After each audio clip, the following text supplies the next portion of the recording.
7 दिन की 21 घंटे की कथा होती है। एक दिन में 3 घंटा, 7 दिन में 21 घंटे की कथा श्रवण करते हो। 21 घंटे की कथा में से मात्र थोड़ी सी कथा तुम्हारे जीवन में पहुंचती है, और वो थोड़ी सी कथा में से भी अगर एक क्षण की भी बैठ गई तो वो तुम्हें शिव से मिला देती है। एक क्षण की भी अगर मिल गई तो वो शंकर से मिला दे, देवादिदेव महादेव से मिला दे, भगवान शंकर से सामना करा देगी। बहुत बस प्राप्त करने वाला चाहिए। शेर सामने बैठ गया, बोला नहीं, चाला नहीं, कुछ नहीं करा, पार्वती जी ने अपने साथ रख लिया। कारकोट सांप शिवलिंग के सामने जाकर बैठ गया, बोला नहीं, चाला नहीं, मंत्र नहीं, तंत्र नहीं, विद्या नहीं, कुछ भी नहीं। शिव महापुराण की कथा, शंकर भगवान का गुणगान, शिव का भजन, शिव का कीर्तन, शिव का स्मरण,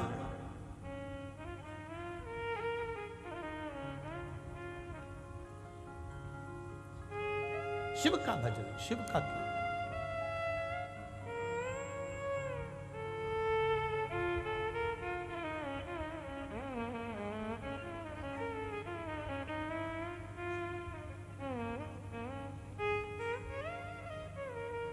एक पत्र आया है पर हम उसको पढ़ेंगे नहीं। वो पत्र हम पढ़ेंगे नहीं, परंतु वो पत्र हम संत समाज को जरूर देकर जाएंगे। और जब भी एक निवेदन इस व्यासपीठ से कर जाऊंगा उस पत्र के लिए, आदरणीय परम पूज्य महंत श्री रामशरण दास जी महाराज जी से और संपूर्ण संतों के पास में वो पत्र देऊंगा मैं गुरु महाराज को, पर पढ़ूंगा नहीं इस व्यासपीठ से। पर उस पत्र के लिए मैं निवेदन जरूर करूंगा कि इस पत्र का समाधान हम नहीं कर पाएंगे, इस पत्र का समाधान संत जरूर करेंगे। वो पत्र मैं पढ़ूंगा नहीं, वो पत्र ये इन पत्र में पत्र है, वो निकाल के रख दूंगा, मैं देकर जरूर जाऊंगा।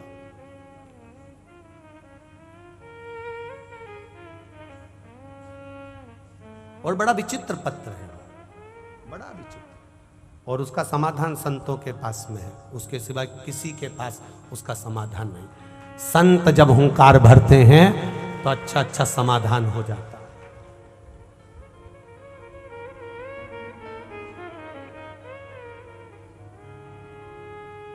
संत जब हुंकार भरते हैं तो अच्छा समाधान हो जाता। महाराज शिव तत्व कह रहा है, भगवान शंकर का गुणगान कर, केवल बैठना महादेव के सम्मुख में, केवल शिव जी की साक्षी में बैठना। शंकर भगवान की कथा में जाकर, कई लोग कहते हैं महाराज जी कथा में जाकर बैठने से फायदा क्या है? क्या फायदा है? कोई फायदा नहीं हो।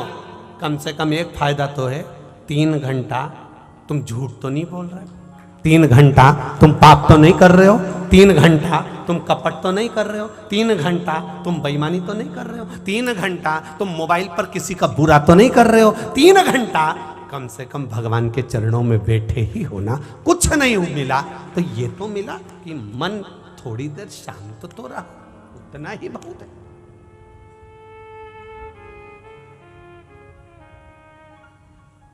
उतना ही बहुत। आज लाखों की संख्या में आप लोग आए हो, आपकी भक्ति, आपका विश्वास, आपकी दृढ़ता, आपका चित्त जब महादेव के चरणों में रमता है, आप कुछ नहीं देते महादेव को, कुछ नहीं।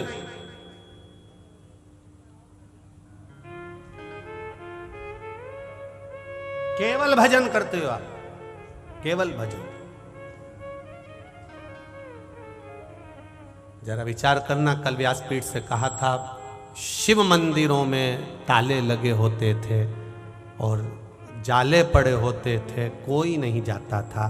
केवल शिवरात्रि पर और सावन के महीने में महादेव की याद आती थी। आज कम से कम शिवालय में लोग जा रहे हैं, प्रेम बरस रहा। उसके बाद भी कई लोग ऐसे हैं जिनको वो भी रास नहीं आता कि ये क्यों आ रहे हैं, क्यों जल चढ़ा रहे हैं, क्यों बेलपत्र चढ़ा रहे हैं, क्यों, किस लिए?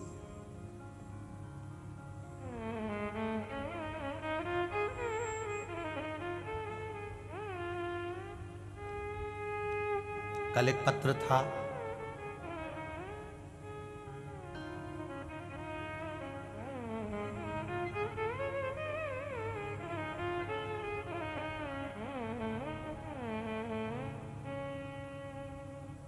उस पत्र में लिखा हुआ था, ये यही होगा नीचे, हम लोग तो सब पत्र यहीं रख देते। उस पत्र में लिखा था,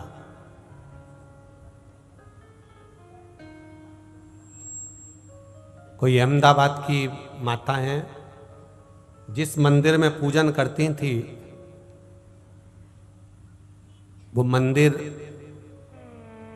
वहां से टूट गया।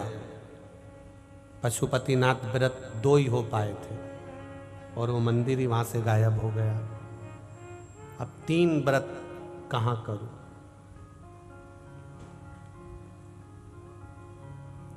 कोई अहमदाबाद की है, पत्र नीचे है।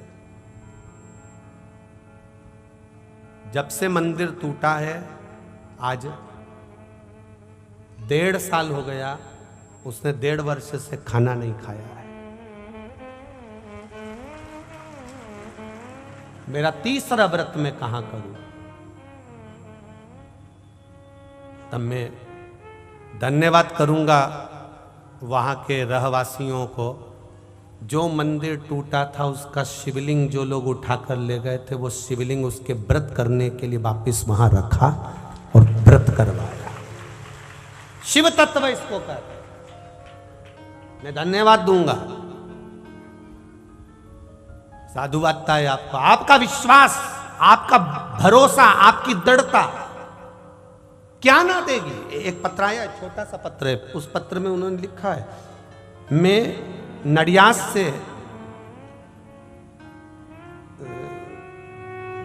से कोई बेन का नाम लिखा है, अब क्या नाम लिखा है मेरे को इतना ध्यान नहीं आ रहा। जनता बेन है क्या, वो कौन सी बहन लिखा है? नडियाद से छोटा सा पत्र है। किसने लिखा है? जिसने भी लिखा हो वो खड़ी हो जाना है। जिसका बेटा IAS ऑफिसर बना है, जिसने भी पत्र लिखा, छोटा सा, उसका नाम इसमें हमको समझ में नहीं आ रहा। पत्र छोटा है, जिसने भी लिखा हो वो अपनी जगह पर खड़े हो सकते हैं। नडियाद से हूं।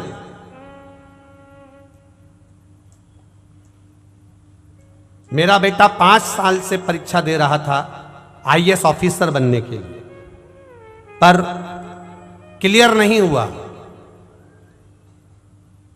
और जब क्लियर नहीं हुआ तो किसी ने कहा कि पंडाल में बैठकर एक बार शिव महापुराण की कथा सुन ले और पशुपतिनाथ व्रत प्रारंभ कर दे। मैंने और मेरे बेटे ने बड़ोदरा की कथा का स्मरण किया और पशुपतिनाथ व्रत का क्रम प्रारंभ किया। बाबा की कृपा से आज मेरा बेटा IAS ऑफिसर बन चुका है। मैं बाबा को यहां प्रणाम करने, ये शिव तत्व है, ये औघड़ी, ये दयालु है, ये कृपालु। भक्ति दृढ़ी करिए, विश्वास दृढ़ी करिए। लोग कहेंगे आपको, कंजरी क्यों जा रहे हो? टीवी पर भी तो कथा आ रही है, क्यों पंडाल में बैठकर सुन रहे हो? किस लिए जा रहे हो? पंडाल में बैठना मतलब कंकर संकर से अपने दिल की बात जब बैठते हो तो वो शरीर से कहा हुआ, चित्त से कहा हुआ वहां श्रवण करना। हम तो कई बार कहते हैं, जितने लोग मोबाइल पर सुन रहे हैं, टीवी पर सुन रहे हैं, उनसे भी कहेंगे दिल से सुनो, हृदय रखकर सुनो। 3 घंटे की कथा में आधा घंटा तो मूंछ वाला भैया ले जाता है, बचता है 2.5 घंटा, और 2.5 घंटे में भगवान का भजन करने का मौका मिलता है। ऐसी लगन जोड़ लो महादेव से, ऐसा चित्त जोड़ लो महादेव से कि तुम टीवी के सामने बैठकर भी कथा सुन रहे हो तो मेरा to तुम्हारे पास खड़ा हुआ है, तुम्हारे कष्ट को हरने, तुम्हारे दुख को हरने। करो भजन।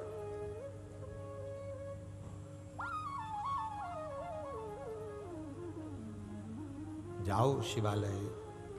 शिव तत्व कारकोटनाग बैठा सम्मुख में, सामने बैठा हुआ है, एकदम टकटकी लगाकर महादेव को देख रहा है, कुछ नहीं बोला, ना मंत्र है, ना तंत्र है, ना साधना है, कोई तपबल नहीं है उसका, केवल दर्शन है, केवल दर्शन। कारकोट नाग महादेव को देख रहा है, शिवलिंग को देख रहा है, केवल दर्शन। पुष्टि मार्ग में, वैष्णव धर्म में 5 दर्शन होते हैं। कितने दर्शन होते हैं? 5। हम नाथद्वारा के आटोयाम के दर्शन का वर्णन नहीं कर रहे, हम पुष्टि मार्ग वैष्णव धर्म के अंतर्गत 5 दर्शन का मतलब कर रहे हैं। पहला दर्शन भगवान के चरणों का, दूसरा दर्शन भगवान के नाभि कोश का, तीसरा दर्शन भगवान के वक्षस्थल का, चौथा दर्शन भगवान की शिखा का, 5वां दर्शन भगवान के नयन का। ये हमारे वैष्णव धर्म के 5 दर्शन हैं। ये पुष्टि मार्ग के 5 दर्शन हैं। पहला दर्शन है भगवान के चरणों का दर्शन। जब हम भगवान राम जी के चरणों का दर्शन करते हैं, ठाकुर जी के चरणों का दर्शन करते हैं, लाल जी के चरणों का दर्शन करते हैं, मेरे गोवर्धन नाथ श्री जी बाबा के चरणों का दर्शन करते हैं, मेरे विश्वनाथ के चरणों का दर्शन करते हैं, तो हम बाबा से यही कहते हैं कि मेरे चित्त को, मेरे मन को, मेरी बुद्धि को आपके चरणों में समा लेना। दूसरा दर्शन है नाभि कोश का। नाभि का दर्शन जब हम करते हैं, मेरे राम जी की नाभि का करा, ठाकुर जी की नाभि का करा, नारायण भगवान की नाभि का करा, भगवान की नाभि का, देवादिदेव महादेव की नाभि का दर्शन करा। जब हम नाभि का दर्शन करते हैं तो देवादिदेव महादेव से कहते हैं, भगवान से कहते हैं, राम जी से कहते हैं, ठाकुर जी से कहते हैं, हे प्रभु आपकी नाभि इतनी गहरी थी जिसमें ब्रह्मा जी हजारों वर्ष तक तप करते रहे और आपने ब्रह्मा जी को कमल के पुष्प के ऊपर बाहर निकाल दिया। उसी तरह ये भव सागर बहुत गहरा है, हमको भी बाहर निकाल देना। ये नाभि का दर्शन कर रहा है, ये नाभि का दर्शन कर रहा है। तीसरा दर्शन है वक्षस्थल का दर्शन, भगवान के हृदय का दर्शन।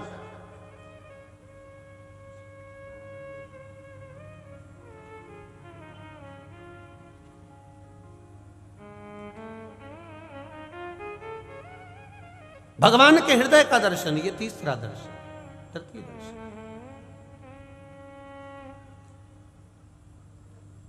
ये तीसरा दर्शन।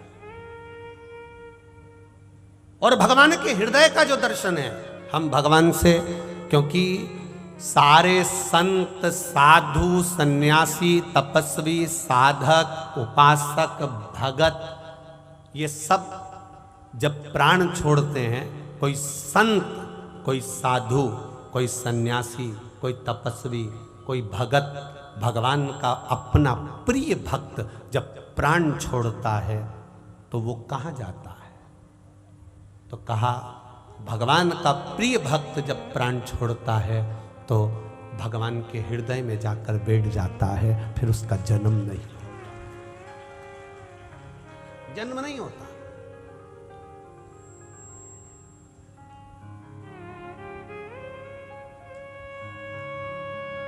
नींबू ज्यादा आते हैं तो अपन अचार डाल लेते हैं, केरी ज्यादा आती है तो अपन अचार डाल लेते हैं, आंवला ज्यादा आता है तो अपन मुरब्बा डाल लेते हैं, अचार डाल लेते हैं, मिर्ची अच्छी आ रही है तो अपन अचार डाल लेते हैं। अभी जिग्नेश भाई ने भी डाला है, पूछ लेना बोले। जो अच्छा आया हमने उसका अचार डाल लिया। अचार डालकर हमने उसको किसी बर्तन में नहीं रखा, कांच की बरनी में रखा। जब भी कोई फिल्म बनाने वाला फिल्म बनाता है तो इसको जो हृदय होता है ना, उसको दिल को कांच का टुकड़ा कहता है। इसलिए लोग गाना गाते ना, अगर दिल हमारा शीशे के बदले पत्थर का होता, न टूटता न फूटता। मतलब ये हृदय कांच की बरनी है और इस कांच की बरनी में मेरे नारायण, मेरे राम, मेरे शिव अपने भक्तों को संजो कर रख लेते हैं इस दिल में, इस हृदय में, ये बरनी में।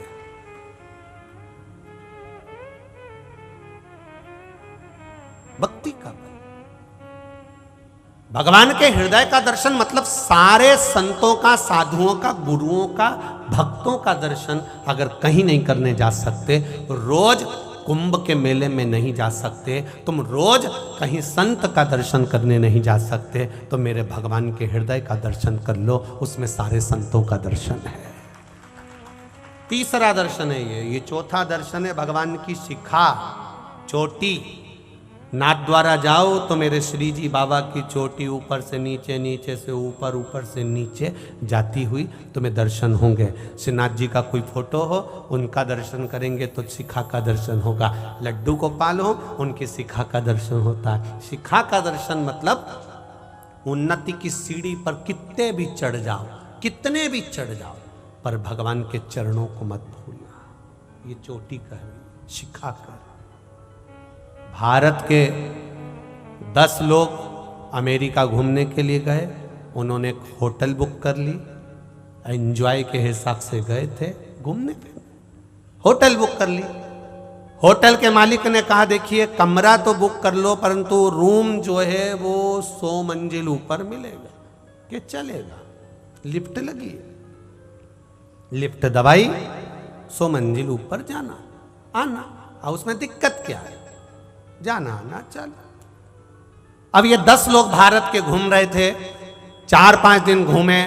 छठे दिन जब घूम कर आए, होटल में आए, बटन दबाई, लाइट नहीं थी।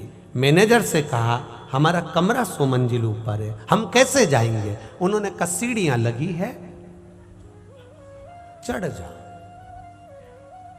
100 मंजिल ऊपर, हाँ इन सीढ़ियों से चढ़कर जाइए। कोई नीचे का रूम दे दो ना थोड़े समय के लिए, रात भर तो रुकना है, हमें कल वापिस जाना है। नहीं नहीं, रूम तो नहीं है, आपको 100 मंजिल ऊपर जाना पड़ेगा। 10 व्यक्ति ने विचार करा कैसे चढ़ेंगे? कि चढ़ जाएंगे, अपन तो भारत के रहने वाले हैं, चढ़ने में पीछे कहाँ हटते हैं। अपनी अपनी बात के ना, बात करते करते तो अपन कोसों दूर चले जाते हैं। कहो, एक व्यक्ति ने अपनी दुख भरी बात कही, 10 मंजिल ऊपर चढ़ गए। दूसरे ने दुख भरी बात कही, 20 मंजिल ऊपर पहुंच गए। तीसरे ने कही, 30 मंजिल ऊपर पहुंच गए। 90 व्यक्ति ने कहा, 90 मंजिल ऊपर पहुंच गए। 10वें व्यक्ति से कहा अब तू अपनी दुख भरी कथा कह। उसने कहा मैं अपनी दुख भरी कथा कहूँगा तो तुम सब रो पड़ोगे। ऐसी दुख भरी कथा तेरी कौन सी है? कुछ नहीं, कमरे की चाबी नीचे रह गई है, कमरे की चाबी। सब ने जूता निकाला, जो धोने पड़े ना ऐसा धोया। पहले बोलते नहीं बना, मेरा नंबर नहीं आया था, अब नंबर के चक्कर में 90 मंजिल ऊपर पहुंच चुका है। अब क्या करें? तो फिर सब ने कहा नीचे चलो। फिर नीचे आए। अच्छे से सुन लेना, समझ लेना, कितना भी धन कमा लेना, कितना भी वैभव कमा लेना, कितनी भी सत्ता कमा लेना, बैकुंठ नहीं मिलेगा धन और दौलत से। परमात्मा के बैकुंठ धाम जाने की चाबी ये शिव महापुराण की कथा है। ऊपर से फेंक दिया जाएगा, जा वापिस नीचे, चाबी ला, फिर अंदर जा। और जिसको ये चाबी मिल गई, वहीं पे खड़े होकर बोलना चालू कर दिया, श्री शिवाय श्री शिवाय नमस्तुभ्यम।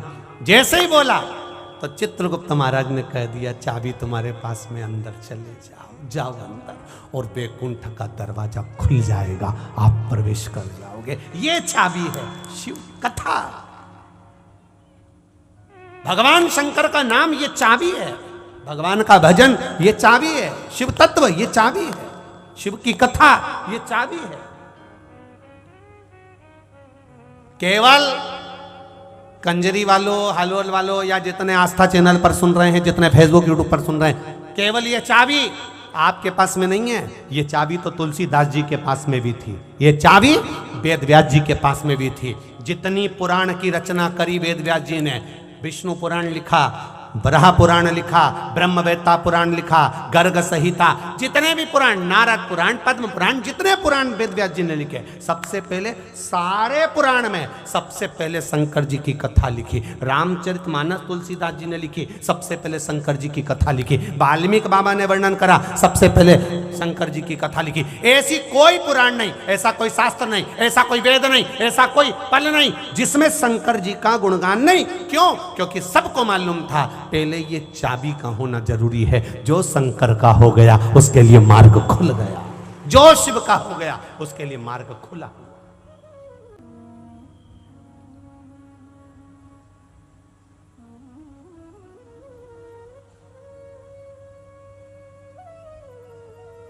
बस शिव प्रकट हो गए। कारकोट, तू वासुकी नाग का भाई है, शेष नाग का भाई है।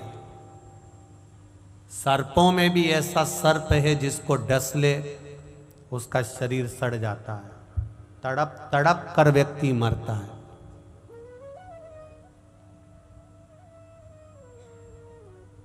क्या चाहिए तुझको? क्यों मेरे सामने बैठा? बस बैठा ही था तो भोलेनाथ जी प्रकट हो गए। जरा विचार करिए, जिंदगी के मोड़ पर कभी तकलीफ में आ जाओ, कष्ट में आ जाओ, परेशानी में आ जाओ, कहीं दुनिया के लोग कहें कि वहाँ चले जाओ, वहाँ पर ये हो रहा है, वहाँ भभूत बट रही है, तो वहाँ बेल मिल रही है, तो वहाँ ये मिल रहा है, ये ढोंग और प्रपंच में नहीं पड़ना। हाँ, शिव के मंदिर में जाकर तुम्हारे नज़दीक में जो शिवालय हो, जो मेरा बाबा बैठा हो, उसके पास जाकर बैठ जाना, सारे दुख हर लेगा, सारे दुख।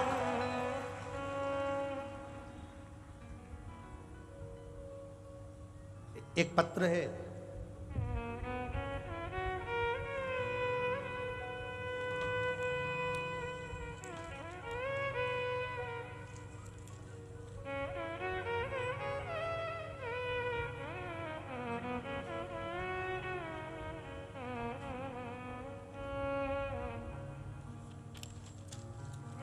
शंभु शरण पड़ी मांगो घड़ी रे घड़ी दुख काटो दया करी न दर्शन आपो। अब वो पत्र ढूंढना पड़ेगा, जिनने भी लिखा होगा वो पत्र जो है। बड़ौदा की कथा में एक माँ ने अपने बच्चे से कहा कि तेरा सीए पास नहीं हो रहा, तो एक काम कर, बड़ौदा में कथा हो रही है, शिव महापुराण की कथा, एक काम कर, तू वहां चले जा और वहां जाकर जो सेवा मिल जाए तेरे को वो पंडाल में सेवा कर। देखिए अब पत्र, जिसने पत्र लिखा हो और उसका लड़का सीए में पास हो गया, जिसने भी लिखा हो, आपने लिखा है, हाँ, वो पत्र मेरे को ढूंढना पड़ेगा, इसलिए धन्यवाद आप खड़े हुए उसके लिए, बहुत बहुत साधुवाद। इसमें नाम वगैरह थोड़ा सा मेरे पास में पत्र ढूंढू में है पहले। शंभु शरण पड़ी मांगो घड़ी रे घड़ी दुख काटो दया करी न दर्शन आपो।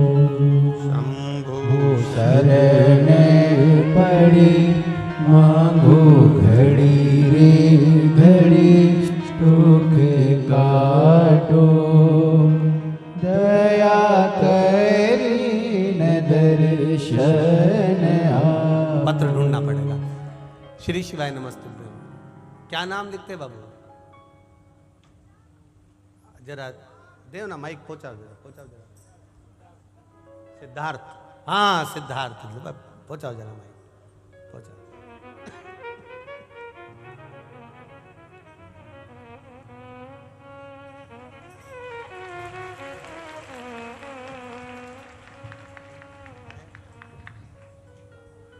अच्छा, शिवलिंग का फोटो है उस पे? हाँ, शिवलिंग का फोटो है। ये तो ढूंढ लूं। सिद्धांत गदीय माइसी समाज से है। ये है हाँ, शंभू।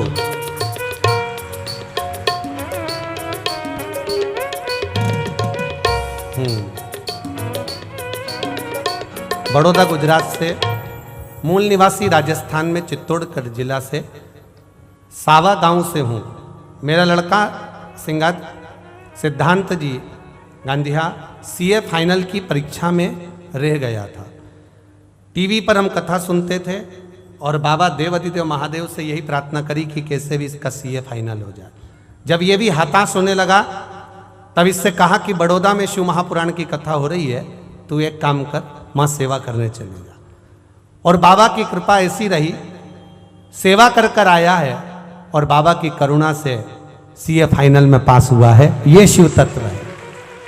बधाई बाबू आपको बहुत बहुत। श्री शिवाय नमस्ते। बैठिए। हर हर महादेव। एक पत्र और आया है, बड़ा सुंदर है, वो भी देख लीजिए।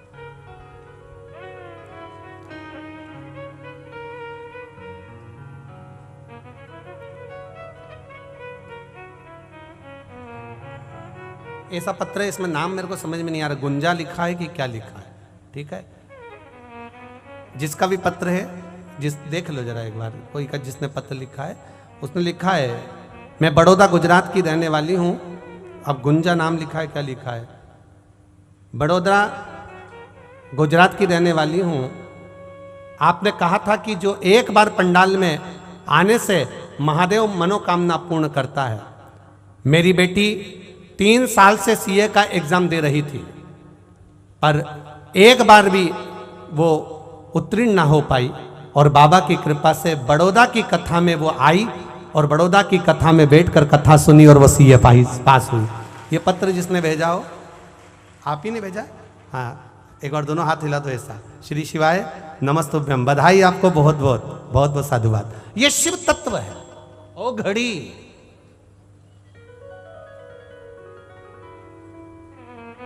ओ घड़ी है वो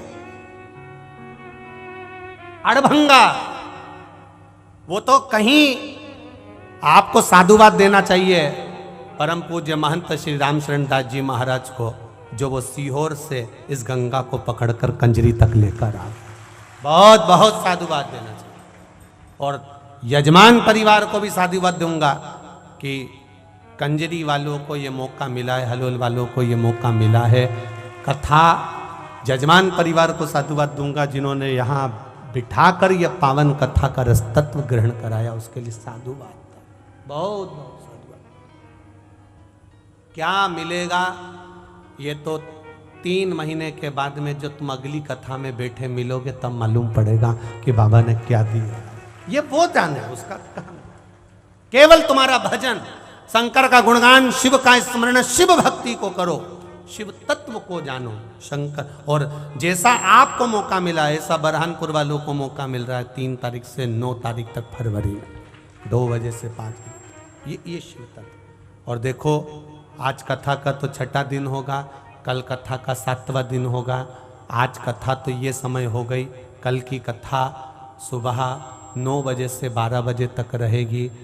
मेहमान घर से जब जाते हैं तो बच्चों को कुछ ना कुछ देकर जाते हैं। मेरा महादेव भी आखिर दिन जाता है तो कुछ ना कुछ देकर ही जाता है, कुछ ना कुछ देकर जाता है।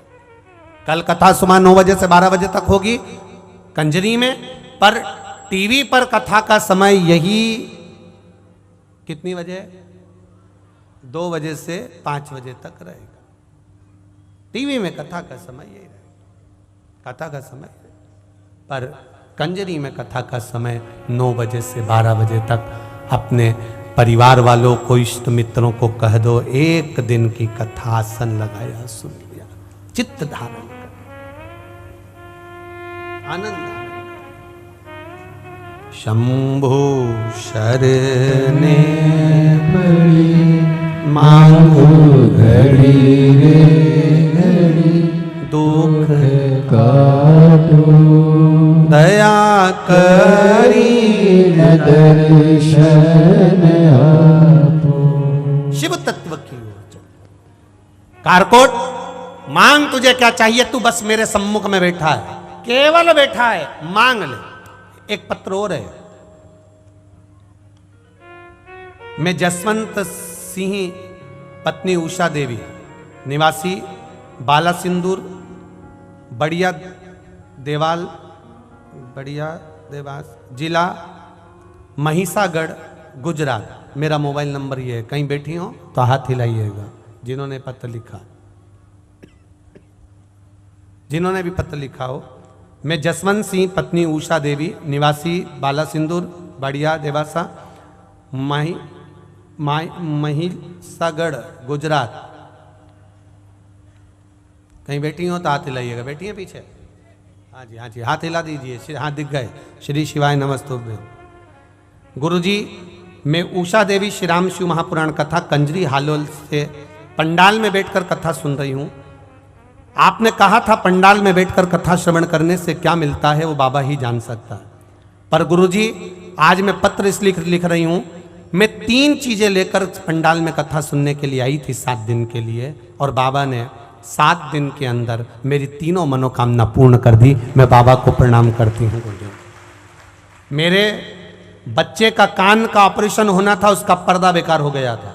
गुरुदेव, बाबा की कृपा से मैं कथा सुनने के लिए आई और वहां से सूचना आ गई कि ऑपरेशन की जरूरत नहीं है, बच्चा ठीक हो गया। मैं क्या क्या बखान करूं। 3 चीजें मेरी बाबा ने मुझे प्रदान कर दी यहीं बैठे बैठे। ये शिव तत्व है, दिल से सुनो। चाहे राम जी के दर्शन करो, चाहे कृष्ण के करो, चाहे शिव के करो। बैठो बहन, श्री शिवाय नमस्तुभ्यं। चाहे तुम्हारा मन पड़े वहां जाओ, पर दिल से उसका गुणगान करो, दिल से करो। अब करो भजन उसका दिल से, स्मरण करो दिल से, सुनेगा। शिव कथा कह रही है, एक क्षण भी मिले, एक दिन भी मिले, आधा घंटा भी मिले, 5 मिनट भी मिले, 15 मिनट भी मिले, उसको नहीं छोड़ना।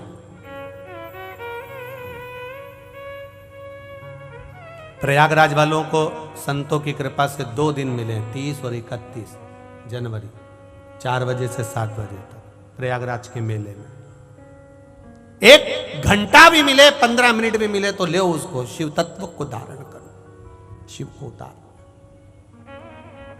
कहा, कारकोट मांग तुझे क्या चाहिए? बाबा मुझे कुछ नहीं चाहिए, सर्प यज्ञ हो रहा है, आहुतियां दी जा रही है, मुझे भी ढूंढा जा रहा है आहुति देने के लिए, इसलिए मैं आपकी शरण में आ गया। शंकर जी ने कहा, जब घबराया हुआ, हारा हुआ, परेशान व्यक्ति, परेशान जीव जब मेरे पास में आता है तो मैं उसको अभय दान दे देता हूं, उसको भय नहीं रहता, भय से मुक्त हो जाता। अब भय नहीं है तेरे को, चिंता मत कर। मुझे ढूंढेंगे, मार देंगे, आहुतियां दे दी जाएगी। जन्म में जस सर्प यज्ञ कर रहे हैं, मेरी आहुति भी चली जाएगी। क्या करूं मैं भोलेनाथ जी? भोलेनाथ जी कहते काय को चिंता करता है? शिवलिंग के नजदीक में आने के बाद, शिवलिंग के पास में जाने के बाद व्यक्ति को अपनी जो भी टेंशन है, जो भी चिंता है, जो भी परेशानी है, वो छोड़ देना है। किसके ऊपर छोड़ देना है? जो लोटा भर के जल चढ़ा रहे हो, महादेव के ऊपर जल चढ़ाते समय सब छोड़ते जाओ कि अब तुम्हें संभालना है। ये हाथ मैंने आपको पकड़ा दिया है, अब मुझे नहीं संभालना, अब आपको संभालना। अब सौंप दिया इस जीवन का सब भार तुम्हारे हाथों में। संपूर्ण अपने जीवन का सारा तत्व शिव जी को दे दिया। जैसे आज पूरा भारत मां नर्मदा जी की जयंती मना रहा है, मां नर्मदा जी का जन्मोत्सव मना रहा है। सभी को मां नर्मदा जी के जन्मोत्सव की बहुत बहुत बधाई। संपूर्ण भारतवासियों को मां नर्मदा के प्राकट्योत्सव की, जन्मोत्सव की बधाई। तपबल बढ़ा है। नर्मदा जी ने क्या करा था? क्या करा नर्मदा जी ने? बस केवल देवाधिदेव महादेव के स्वरूप से प्रकट होकर उन्हीं के सामने जाकर खड़ी हो गई थी। कुछ नहीं बोली, कुछ नहीं, एक शब्द भी नहीं बोली, बस खड़ी है। और देवाधिदेव महादेव ने दे दिया। ब्रह्मा जी के कमंडल में जाकर बैठ जा। नर्मदा जी बोली, मैं और ब्रह्मा जी के कमंडल में? हां। क्यों? भगवान शंकर जी ने कहा, ब्रह्मा जी ने भगवान नारायण के चरण धुलाए थे, उनका कमंडल का पानी खाली हो गया था, उनका कमंडल खाली है। जो ब्रह्मा जी ने चरण दुलाए थे उनके कमंडल का जल ब्रह्माणी ने अपने कमंडल में झेल लिया है। वो कमंडल का जल जब भागीरथ बाबा तप करेंगे, साधना करेंगे, तो वो कमंडल का जल भागीरथ जी के कहने पर शंकर जी कहते हैं मेरी जटा में आता है, और वो जल गंगाल में से निकला तो गंगा जल बन जाता है। तो ब्रह्मा जी का जो कमंडल खाली हुआ है उसके अंदर जाकर बैठ जा। पहले नर्मदा जी का नाम सरिता था। सरिता जाओ बैठ जाओ ब्रह्मा जी के कमंडल में। ब्रह्मा जी के कमंडल का नाम नारवद्य था। जब राजा पुरुकुस ने तप करा तब सरिता कमंडल में से निकल कर बाहर आई। तब देव अधिदेव महादेव ने कह दिया तेरा नाम नारवद्य से निकलने के कारण नर्मदा होगा, तो जनमानस का कल्याण करे, संपूर्ण विश्व का उद्धार करने वाली। जा गंगा का स्नान, यमुना का पान और नर्मदा जी का दर्शन संपूर्ण विश्व का कल्याण कर देता, संपूर्ण विश्व का कल्याण कर देता। और गुजरात वालों को तो ये तो सुख की बात है, माई नर्मदा वहां से चलकर गुजरात को पूर्ति कर रही है और संपूर्ण गुजरात का कल्याण कर रही है। ये मां नर्मदा।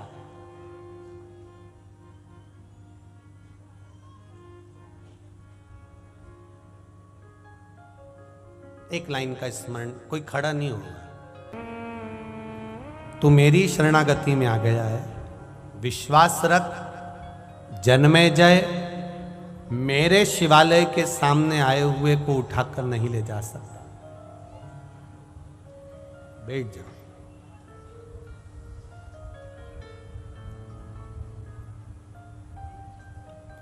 कारकोट शिवलिंग के नीचे छुपकर बैठ गया। छुपा है, बैठा है। शंकर भगवान ने फिर कहा कारकोट तुझे छुपने की जरूरत नहीं है, तू प्रकट हो जा, सामने आ। जो शंकर का होता है उसको डरने की जरूरत नहीं होती है। अकाल मृत्यु वो मरे जो काम करे, चंडाल का काल उसका क्या बिगाड़े जो भक्त हो महा काल का। जो शिव का उपासक होता है उसको भय नहीं।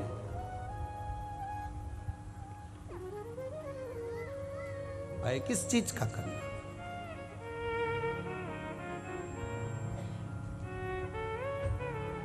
भगवान देव अधिदेव महादेव के पुत्र षडानंद कार्तिकेय जी द्वारा तारकासुर को मरना है। कार्तिकेय जी से माता पार्वती जी ने कह दिया कि तुम तारकासुर को मार दो, पर तारकासुर के हृदय में शिव का निवास है, शंकर जी का निवास। पूरी पुराण उठाकर देखना तुम, शिव पुराण। यहां अगर कहीं गीता प्रेस गोरखपुर की कोई दुकान लगी हो तो वहां से शिव पुराण लेकर जाना, पढ़ना। हम भी वही पढ़ते हैं।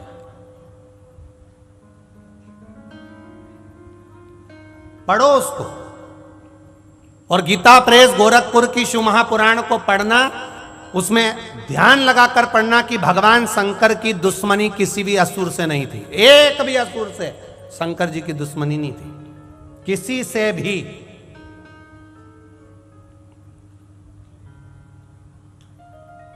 रावण से उनकी दुश्मनी नहीं, कंस से उनकी दुश्मनी नहीं, तारकासुर से उनकी दुश्मनी नहीं, त्रिपुरासुर से उनकी दुश्मनी नहीं, तारकासुर के 3 बेटे तारकाक्ष, विदुमाली, कमलाक्ष से उनकी दुश्मनी नहीं, भस्मासुर से उनकी दुश्मनी नहीं, किसी से उनकी दुश्मनी नहीं। भस्मासुर तो शंकर भगवान का भक्त था, इतना भक्त कि शिव जी के पीछे पड़ गया। भोलेनाथ जी ने कहा क्या चाहिए तेरे को? कुछ नहीं, सेवा दे दो बस। जैसे कोई गुरु जी के पास जाए और कहे कि साहब हमको यहाँ पर क्या करना है बता। सेवा करना है, सेवा करना है, कुछ भी ले लो सेवा, जो तुम्हारा मन पड़े वो सेवा लो। शंकर जी ने कहा सेवा तुझे जो चाहिए वो ले ले। नहीं आप बताओ मेरी सेवा क्या है। शंकर भगवान ने कहा ऐसा करा कर, रोज मेरे लिए चिता की भस्म लाके दिया कर और मैं शरीर पे लगाऊंगा, बस इतनी सेवा तेरी है। अब वो भस्मासुर चिता की भस्म लेकर आ जाता, शिव जी को दे देता। एक बार भस्मासुर भस्म ढूंढने गया, 2-4-6 महीने बाद उसको भस्म नहीं मिली, बड़ा टेंशन में आ गया, मेरी सेवा अधूरी रह गई। उसकी पत्नी ने पूछा तुम रोटी क्यों नहीं खा रहे, भोजन क्यों नहीं कर रहे? उसने कहा शंकर जी ने सेवा दी थी चिता की भस्म लाने के लिए, अब तो लोग मर ही नहीं रहे, तो भस्म कहां से लाऊंगा। पत्नी भी चतुर थी, उसने कह दिया अपनी खुद की फैक्ट्री चालू करो, दूसरे की फैक्ट्री का माल कब तक लाओगे, अपनी खुद की कंपनी डालो, आत्मनिर्भर भारत, स्वयं का कोई व्यापार करिए, अपनी खुद की कंपनी चालू करिए। क्या करना पड़ेगा?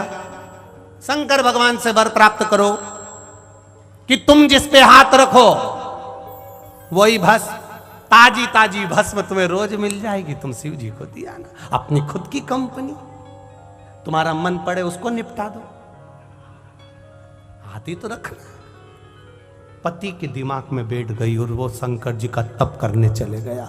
भोलेनाथ जी ने कहा मांग तुझे क्या चाहिए। प्रभु रोज चिता की भस्म ढूंढने जाता हूँ, कभी मिलती कभी नहीं मिलती, बहुत टेंशन में आ जाता हूँ। आपको रोज भस्म चाहिए, कब तक दूसरी कंपनी का माल लाऊंगा, इसलिए मुझे आशीर्वाद दे दो, जिस पे हाथ रखूं वही भस्म। शंकर जी भी भोले थे, उनने कह दिया तथास्तु।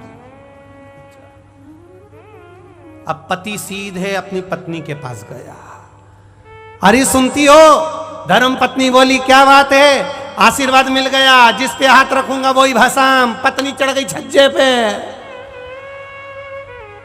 उसने कहा अपनी फैक्ट्री का माल कभी यूज नहीं करना।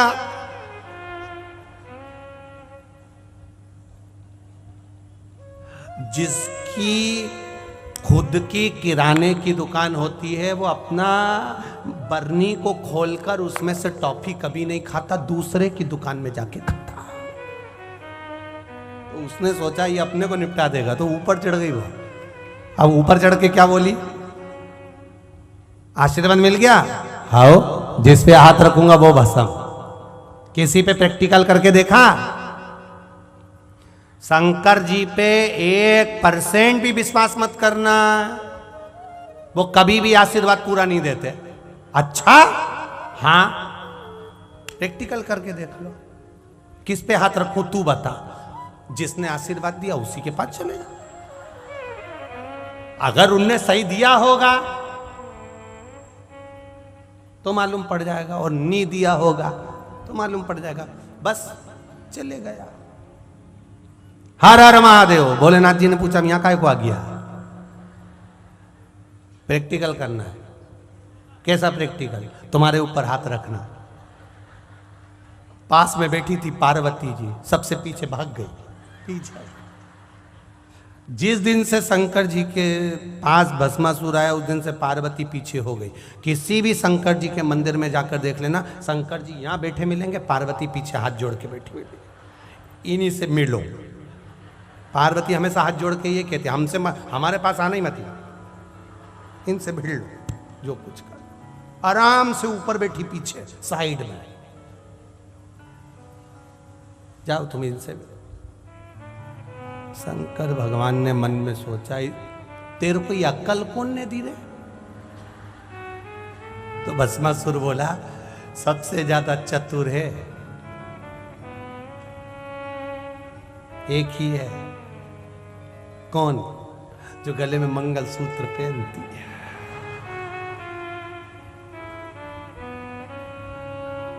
वो खुद का मंगल करती, बाकी का सबका अमंगल कर देती। वो बड़ी विचित्र है। अच्छा हाँ, उसी ने कहा है प्रैक्टिकल तो करूंगा। महादेव बोले मेरे ऊपर क्यों कर रहा है? तू घर गया था ना अपनी पत्नी के पास, वो ही तो ऊपर बैठ के बोली है। महादेव बोले कितनी चतुर है, पता ऊपर बैठ के वो बोली है और हमको निपटाने चली है। महादेव बोले मेरे ऊपर हाथ नहीं रख सकते, इतने में भस्मासुर बोला, मुझे पहले ही मालूम था, मेरी पत्नी बोली थी तुम कभी पूरा आशीर्वाद नहीं देते हो, अब तो तुम्हारे ऊपर रख के देखूंगा चाहे कुछ भी हो जाए। पड़ गया पीछे, महादेव आ गए, भागते गए भागते गए भागते गए। भगवान विष्णु ने पूछा क्या हो गया? भस्मासुर आ रहा आशीर्वाद देने। सब भगवान नारायण ने स्त्री का रूप ले लिया, भस्मासुर के सामने जाके खड़े हो गए। कितने हैंडसम हो, एकदम प्रिंस लग रहे हो, एकदम जोरदार राजा दिख रहे हो। अच्छा इतना सुंदर हो? हाँ। भस्मासुर ने कहा तुम भी कम सुंदर नहीं हो, मेरे से शादी करोगी? भगवान विष्णु बोले मैं तो कब से तुमसे शादी करने को तैयार हूं, पर मुझे नृत्य का बड़ा शौक है, नाचने का। मेरे बराबर अगर कोई नाच लेगा तो शादी कर लूंगी। इतने में भस्मासुर बोला मैं तो नाचने में एक्सपर्ट हूं, नाच के बताऊं। भगवान बोले मैं जैसा नाचूं वैसा नाचना पड़ेगा, नाचो। भगवान ने ऐसा करा, भस्मासुर ने ऐसा करा, भगवान ने ऐसा करा, भस्मासुर ने ऐसा करा, भगवान ने ऐसा करा, भस्मासुर ने ऐसा करा, भगवान ने ऐसा करा, भस्मासुर ने ऐसा करा, भगवान ने ऐसा करा, भस्मासुर समाप्त। वो होती है जो थोड़े समय तक टिकती है, फिर बाद में वो भक्ति को लोग भुला देते हैं, फिर वो भक्ति रह नहीं पाती। 4 दिन भजन करा, 4 दिन के बाद हम वैसे की वैसे ही हो गए। 8 दिन भजन करा, 8 दिन के बाद हम वैसे की वैसे हो गए, तो ये भक्ति नहीं है। भक्ति का मूल उद्देश्य है भगवान का भजन, भगवान का कीर्तन, भगवत नाम, भगवत स्मरण। तेरी कृपा बिना न हिले एक भी अणु लेते हैं श्वास तेरी कृपा से तनो तनो। बखान क्या करूं मैं रातों के ढेर का, चपटी भगोत में खजाना कुबेर का। गंगाधार मुक्ति द्वार ओमकार तू, भोले ओमकार तू। आयो शरण तिहारी शंभो तार तार तू। महाराज भक्ति वो नहीं कि थोड़ा समय आपने कर लिया और उसके बाद उसको छोड़ दिया।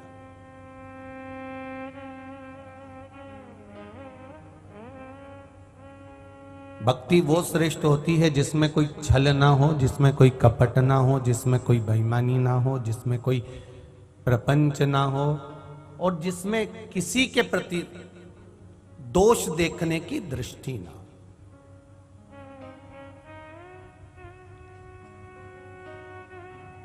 आप में से कितने लोग हैं जिनके घर में अचार डलता है?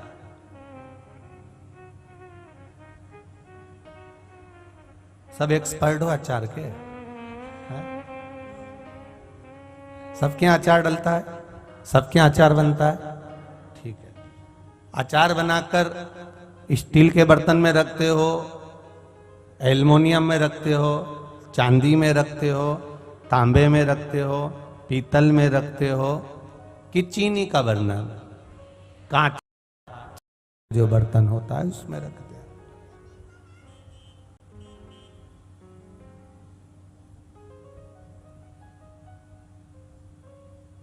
और अगर एल्युमिनियम का बर्तन में या तांबे के बर्तन में या स्टील के बर्तन में या पीतल के बर्तन में रख दो तो अचार अच्छा रहेगा? नहीं रहेगा, सड़ जाएगा।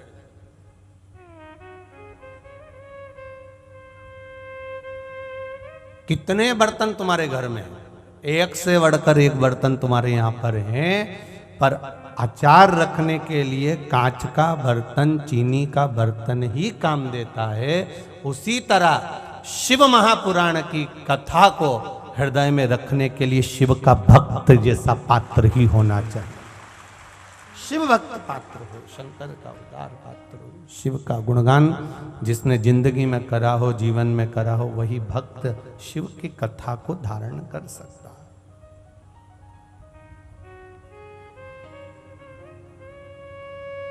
अब दाल की चम्मच है तुम्हारे पास में और पास में अचार की बरनी रखी है, तो तुम दाल की चम्मच से अचार निकाल लोगे क्या? बोलते जाओ जरा जल्दी जल्दी। नहीं निकालो। अब देखो कितने समझदार लोग बैठे हैं। और सब्जी की चम्मच पड़ी है, उससे नहीं निकाल। क्यों नहीं निकालोगे? अरे महाराज, अचार सड़ जाएगा, इल्ली पड़ जाएगी, उसमें कीड़े पड़ जाएंगे, इतने दिन तक फिर वो अच्छा नहीं रह सकता। इसलिए अचार की बरनी में साफ क्लीन एकदम साफ चम्मच डालेंगे और अचार की फांक निकाल लेंगे तो अचार सड़ेगा नहीं। उसी तरह भक्ति तो हम करते हैं, बरनी भी हमारी अच्छी है, अचार की है, पर काम, क्रोध, लोभ, मोह ये सब्जी से भिड़ी हुई चम्मच अंदर घुसेड़ देते हैं तो वो अचार सड़ जाता है। फिर वो अचार की कोई परिभाषा ही नहीं रहती, फिर वो अचार का कोई महत्व ही नहीं रहता।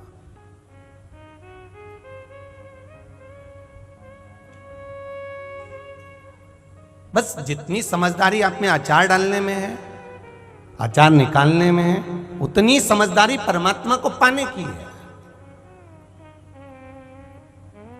काम में भिड़ी हुई भक्ति, क्रोध में भिड़ी हुई भक्ति, लोभ में भिड़ी हुई भक्ति, वासना में भिड़ी हुई भक्ति, ऐसी चम्मच जो दाल सब्जी में भिड़ी हो वो अचार नहीं निकालना चाहिए, सड़ जाता है।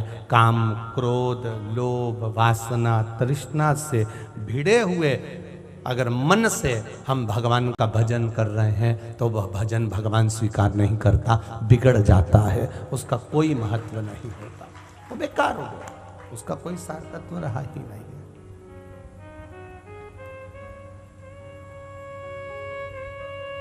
निर्मल मन सो मोहि पावा, मोहि छल छिद्र कपट ना। भगवान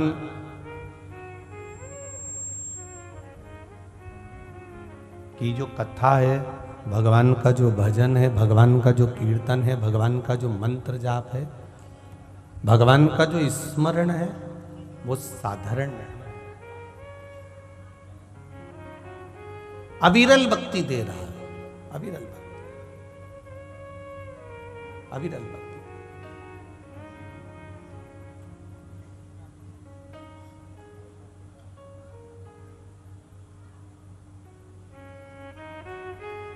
कल एक प्रश्न, हम जिग्नेश भाई जी के घर पे रुके हुए हैं, तो बाहर जब हम लोग यहाँ से कथा विराम देकर जब वहाँ पहुँचे तो वहाँ पर कुछ लोग खड़े हुए थे, उसमें से किसी एक ने प्रश्न दिया, महाराज जी अब गुजरात के लोग हैं, जरा प्रश्न भी बड़ा भारी ही करते हैं,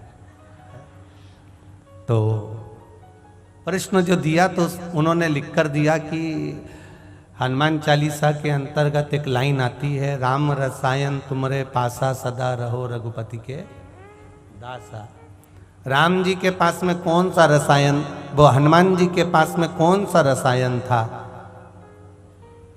वो कौन सी जड़ी बूटी थी हनुमान जी के पास में, वो कौन सा रसायन था जिससे हनुमान जी राम जी के पास रहते थे। शिव महापुराण की कथा कहती है, हनुमान जी महाराज दिन भर प्रति घड़ी, प्रति पल, प्रति क्षण श्री हनुमान जी महाराज भगवान के भजन में डूबे रहते थे, कथा में डूबे रहते थे, कथा सुनते रहते थे। कथा सुनते सुनते सुनते सुनते कानों में भी एक रसायन उत्पन्न हो जाता है, जिस रसायन से आप और हम भगवान की शरणागति में पहुंच जाते हैं। ये शिव महापुराण की कथा, ये भगवान की पावन कथा, ये किसी रसायन से कम नहीं है।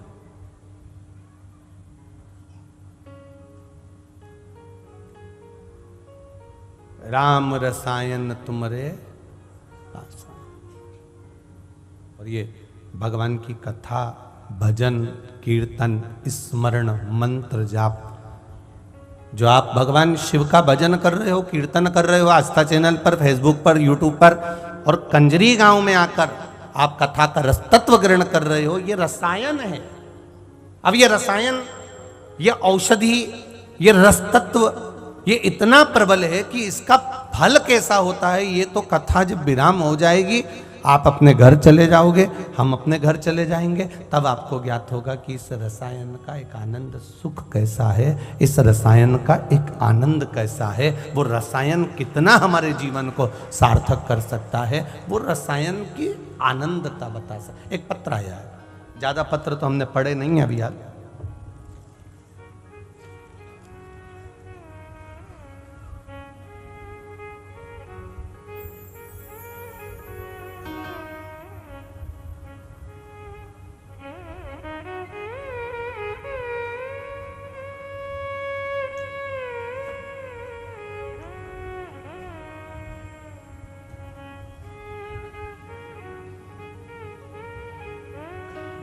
मेरा नाम हंसा मुकेश जी अग्रवाल, दाहोद गुजरात से आए। कहीं बैठे हो तो हाथ हिलाइएगा। आप ही हैं? दोनों हाथ हिला दो एक बार। श्री शिवाय नमस्तुभ्यं।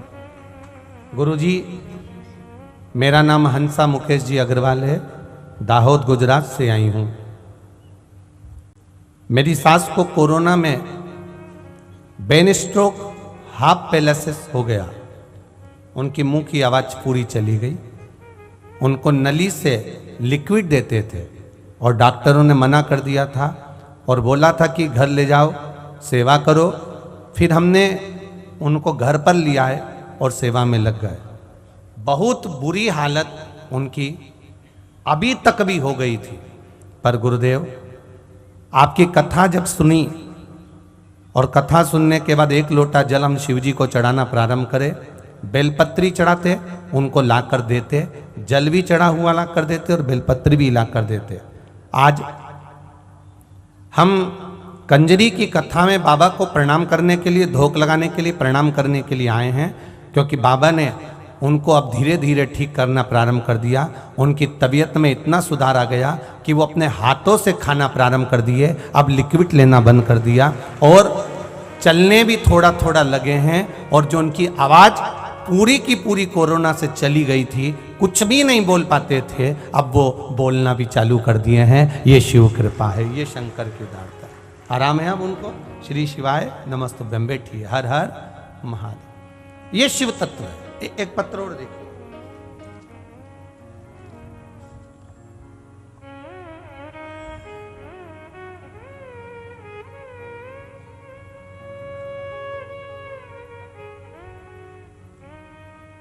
मैं गांव सांवली, जिला बड़ौदा से हूँ।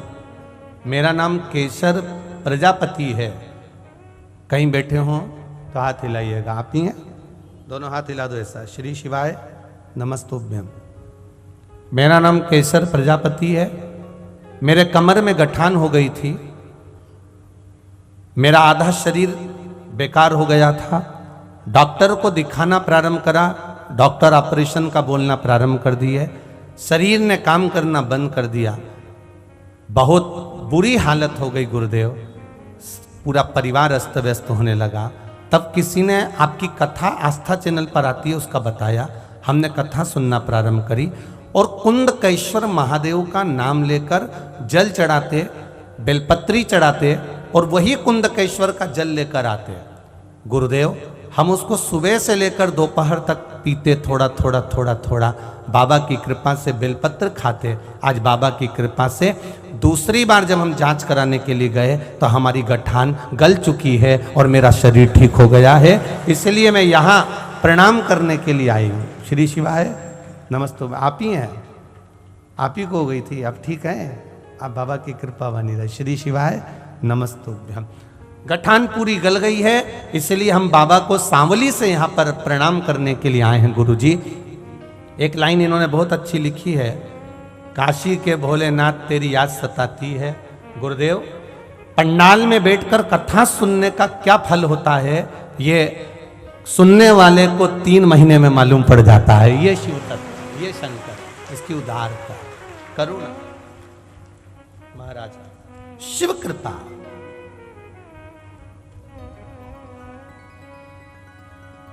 ये डमरू ऐसे ही नहीं रखा, इसमें भी पत्र है, ठीक है? इसमें भी लिखा हुआ है, वो पढ़ेंगे इसको भी, ठीक है? नहीं तो तुम सोचो आज गुरुजी क्या पता पुंगी मुंगी बजा के कुछ मदारी मदारी का काम करने वाले हो, इसमें पत्राया लिखा हुआ है वो दोनों साइड, ठीक है। शंभु शरणे मांगू घड़ी रे घड़ी दुख काटो, दया करी न दर्शन आपो। शिव कथा कर रहे हैं। मेरा एक निवेदन कार्यकर्ताओं से, जो महेश्वरी बंधु या कंजरी गांव के बंधु लोग सेवा में लगे हैं, उनसे निवेदन है, पीछे जितनी भी महिलाएं बेचारी धूप में खड़ी हैं या बैठी हुई हैं, उनसे निवेदन है इधर उधर कहीं पर भी जहाँ जहाँ पंडाल में जगह मिलती जाए आप लोग वहाँ वहाँ जाकर बैठते जाओ। पंडाल में अगर जगह नहीं हो तो कहीं दुकानों पर कहाँ कहाँ जगह मिल जाए वहाँ बैठकर आप कथा का रसतत्व ग्रहण करिए, या इस साइड में जहाँ जगह है वहाँ आकर बैठते जाइए। इतना सा थोड़ा सा कार्यकर्ताओं से निवेदन करेंगे, जो लोग महिलाएं बच्चे लोगों को ले लेकर धूप में खड़ी हैं वो इधर उधर जहाँ जगह मिलती जाए वहाँ बैठते जाएं। हर हर महादेव। शिव कथा कह रहे हैं, भगवान शंकर का गुणगान कर रहा है कि आपकी अविरल भक्ति, और उस भक्ति में छल नहीं हो, उस भक्ति में दिखावा नहीं हो।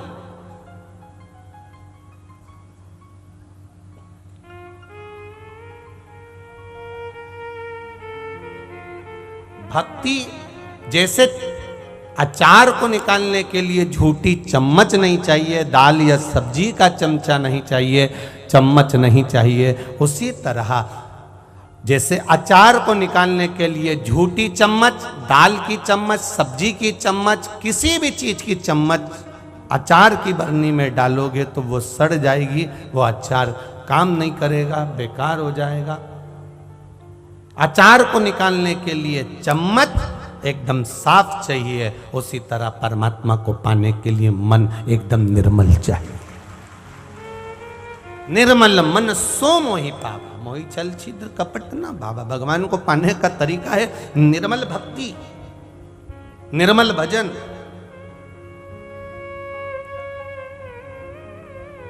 और आपका विश्वास, आपकी दृढ़ता।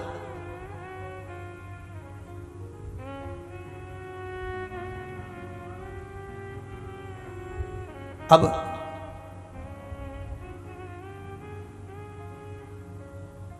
कितना विश्वास होगा जरा विचार करिए। वो कारकोट सांप में जन्मेजय सर्प यज्ञ कर रहे हैं, आहुतियां दे रहे हैं, सांपों को पकड़ कर लाते हैं और आहुति देते जाते हैं।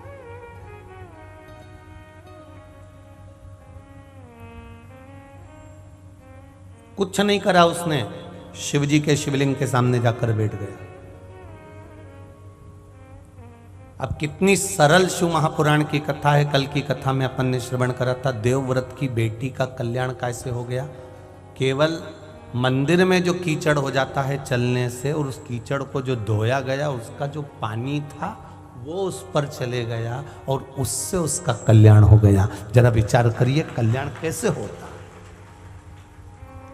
कई लोग कहते हैं भगवान राम जब चले तो उन्होंने अपना चरण माता अहिल्या को लगाया और वो पत्थर से नारी प्रकट हो गई।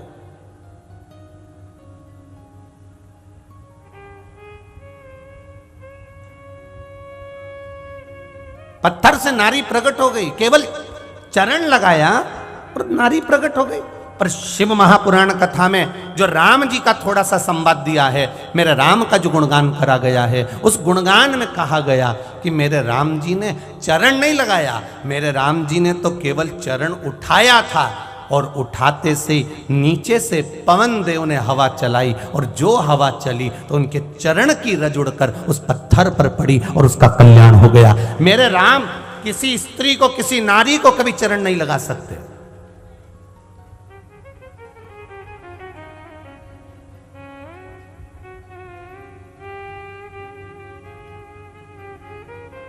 मेरे राम किसी स्त्री को चरण नहीं लगा सकते। कहने वालों ने कह दिया कि राम जी ने चरण लगाया पत्थर को और वो नारी हो गई। ना ना ना ना, मेरे राम जी को गुरु बाबा कह रहे हैं कि ये संत की पत्नी है, ऋषि की पत्नी है, गलती हो गई इसलिए पत्थर बन गई, तो फिर भी मेरे भगवान उसको लात लगाई। हमारे सनातन धर्म में झाड़ू को भी अगर लात लग जाती है, पांव लग जाता है, तो बोलो रे कंजरी वालों, प्रणाम करते हो कि नहीं करते हो? झाड़ू को भी अगर लात लग जाए तो हम प्रणाम करते हैं। हमारे सनातन हिंदू धर्म में यहां तक वर्णन किया गया कि अगर पहले के समय में बुजुर्ग लोगों का पहले का नियम था, घर की कोई बड़ी, घर का कोई बड़ा गाय के गोबर से अगर घर को लीपता था तो छोटा उसमें से निकल कर जाती थी ना, छोटी बहू या छोटी व्यक्ति कोई निकल कर जाता था तो पहले उसको प्रणाम करता था, इसके बाद लात रख कर निकल कर जाता था। यहां तक हमारा शास्त्र का, यह भारत की सभ्यता और यह भारत की संस्कृति है।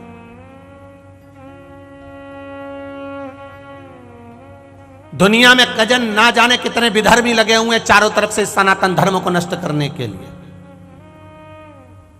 नवयुवक बेटे और बेटियों को भटकाया जा रहा है, नवयुवक बच्चों को भटकाया जा रहा है, केवल इसलिए कि सनातन धर्म बर्बाद हो जाए, सनातन धर्म नष्ट हो जाए। लोग मंदिर ना जाएं, देवालय ना जाएं, भगवान के भजन पूजन ना करें, भगवान का स्मरण ना करें, भगवान का कीर्तन ना करें, भगवान का मंत्र जाप ना करें, भगवान की भक्ति में ना डूबें, केवल नवयुवक लोगों को भटकाया जाए। क्योंकि कारण एक है, एक कारण हमारे यहां पूर्व में भी कहा गया और आज फिर कह रहे हैं, किसी राष्ट्र को अगर बर्बाद करना है, किसी राष्ट्र को यदि गुलाम करना है, किसी राष्ट्र को अगर पूर्ण तरह से नष्ट करना है, तो पहले उस राष्ट्र की संस्कृति को, उसके संस्कारों को और उसकी सभ्यता को बर्बाद करा जाता है, फिर पूरा राष्ट्र बर्बाद हो जाता है। पूरा राष्ट्र बर्बाद हो जाता है। जिन्होंने कहा, कई लोग अपने अपने प्रवचन में अपने अपने भाव में कह देते हैं कि राम जी ने चरण लगाया और नारी तर गई। ना ना, मेरे राम, मेरे राघव जी, मेरे राम जी, जब उनको मालूम पड़ गया कि इसमें स्त्री है, उनको मालूम पड़ गया कि गलती के कारण श्राप लग गया, पत्थर की हो गई, तो मेरे राम चरण नहीं लगा सकते क्योंकि ये संत की पत्नी है। मेरे राम जी ने तो चरण उठाया था, उठाया, पवन देव को इशारा करा, उनने हवा चलाई और वो रज अहिल्या को लगी, पत्थर को लगी और वो स्त्री प्रकट हो गई। ऐसे मेरे राम है, उनको चरण लगाने की जरूरत ही नहीं थी।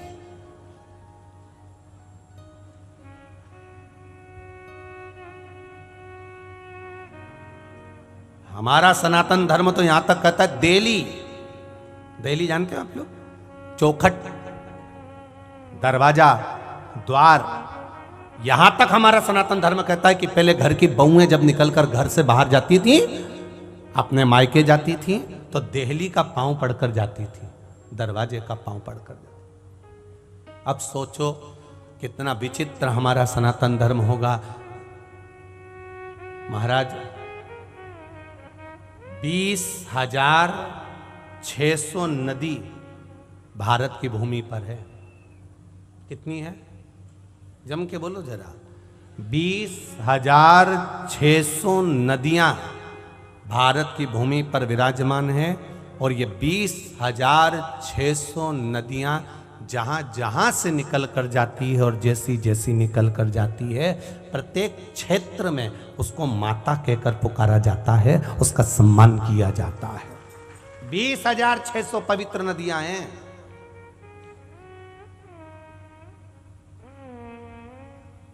वेदव्यास जी ने शिव महापुराण के अंतर्गत वर्णन करा, स्कंद पुराण में वेदव्यास जी ने लिखा, अगर 20,600 पवित्र नदियां भारत की भूमि पर हैं और 20,600 नदियों में भी आप अगर स्नान नहीं कर पाए, 20,600 नदियों में भी आप डुबकी नहीं लगा पाए, 20,600 नदियों का कभी तुम दर्शन नहीं कर पाए, 20,600 नदियों तक तुम नहीं पहुंच पाए, 20,600 नदियों का आचमन नहीं कर पाए, 20,600 नदियों पर तुम पहुंच नहीं पाए, 20,600 नदियों का तुमने आचमन करा, ना स्नान करा, ना दर्शन करा, तो भी शिव महापुराण की कथा में वेद व्यास जी ने लिख दिया कि अगर 20,600 नदियों तक न पहुंच पाओ तो एक बार शिव महापुराण की कथा तक पहुंच जाना, पूरी नदियों के पवित्रता का भाव तुम्हें प्राप्त हो जाएगा।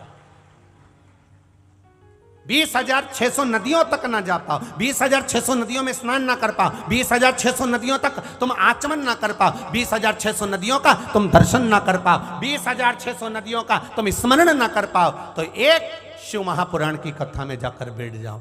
7 दिन में तुम प्रतिदिन उन पवित्र नदियों का स्मरण अपने आप तुम्हें होता चले जाएगा और ये शरीर को वो 20,600 नदियों का पुण्य फल अपने आप प्राप्त हो जाएगा, अपने आप। क्या शिव तत्व में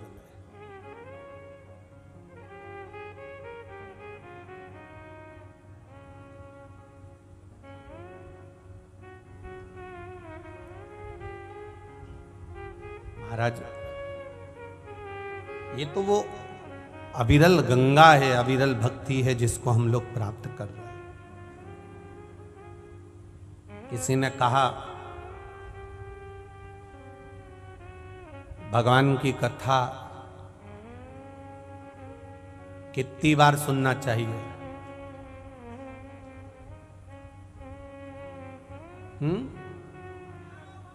हजारों बार सुनना चाहिए। ये है कंजरी के लोग, दमदारी से बोलते हैं चिल्लाकर, 1000 बार तो सुन ही लो।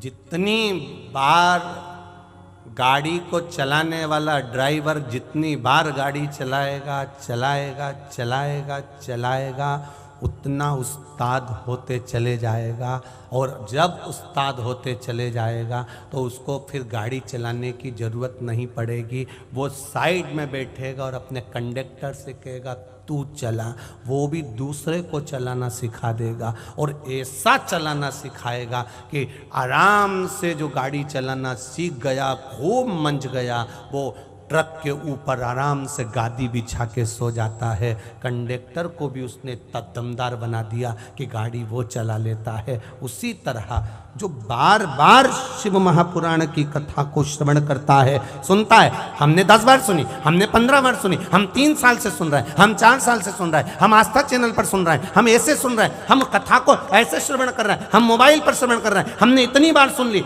जितनी बार श्रवण करोगे, जितनी बार सुनते चले जाओगे, सुनते चले जाओगे, सुनते चले जाओगे, उतने उस्ताद बनते चले जाओगे। और ये विश्वास कहता है दूसरे को भी तुम कथा में लगा दोगे। ये विश्वास शिव महापुराण का, ये भरोसा शिव के तत्व का है, शंकर का है।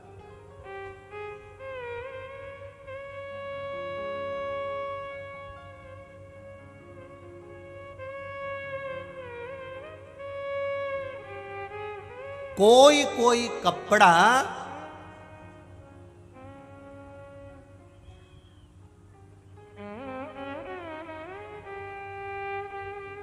सस्ता होता है, और जो सस्ता होता है वो कलर छोड़ देता है। बोलो रे भाई, यहाँ सूरत वाले भी बैठे होंगे, इनको तो ज़्यादा मालूम होगा क्योंकि कपड़े की ज़्यादा दुकानें, कपड़े की ज़्यादा फैक्ट्रियाँ सूरत में, उनको ज़्यादा अंदाजा होगा। सूरत वाले एक गोयल परिवार भी आया होगा शायद सूरत से, जिन्होंने पहले कथा करवाई है सूरत में, तो उनकी भी फैक्ट्रियाँ हैं 2-4। अब तो उनने फ्रांस में भी शायद फैक्ट्री वगैरह खोल ली है। तो अब जरा विचार करिएगा, जरा स्मरण करिएगा, कपड़ा सस्ता है तो वो पानी में डाला, अब तुम्हें नहीं मालूम था कि ये कलर छोड़ देगा, और तुमने डाला और दूसरे कपड़ों के साथ डाल दिया तो उसने कलर छोड़ दिया। अब तुम्हें कितना गुस्सा आया, कितना, बताओ। मेरी भी मती मारी गई थी, मैं भी कहाँ चली गई थी, मुझे कहाँ मालूम था कपड़ा कलर छोड़ देगा। और कैसा कलर छोड़ा उसने, ये कपड़े ने दूसरे कपड़े को कलर में कर दिया। अब धोबिया धोए चाहे सारी उमरिया, धो ले, अब खूब धो। उस कपड़े का कलर छूटेगा जिसमें लग गया? नहीं छूटेगा। सस्ता था, बहुत महंगा था कपड़ा, तो वो कलर नहीं छोड़ा। बहुत महंगा था, कलर नहीं छूटा। कलर नहीं छूटा तो उसने दूसरे कपड़े को नहीं रंगा, पर सस्ता था इसलिए कलर छोड़ दिया। कोई कोई बहुत वीआईपी होता है, उसका कलर नहीं छूटता, वो उससे कोई मतलब नहीं, कोई मतलब नहीं कि कोई भजन करे तो ठीक, ना करे तो ठीक, कथा सुने तो ठीक, ना सुने तो ठीक। पर जो सस्ता होता है, एकदम सरल जो होता है, बिल्कुल सस्ता, वो कपड़ा ही एक ऐसा होता है जो कलर छोड़ के दूसरे को भी कलर में रंग देता है, वो सस्ता। ये अब लोगों ने कहा 33 कोटि देवी देवताओं में सबसे सरल,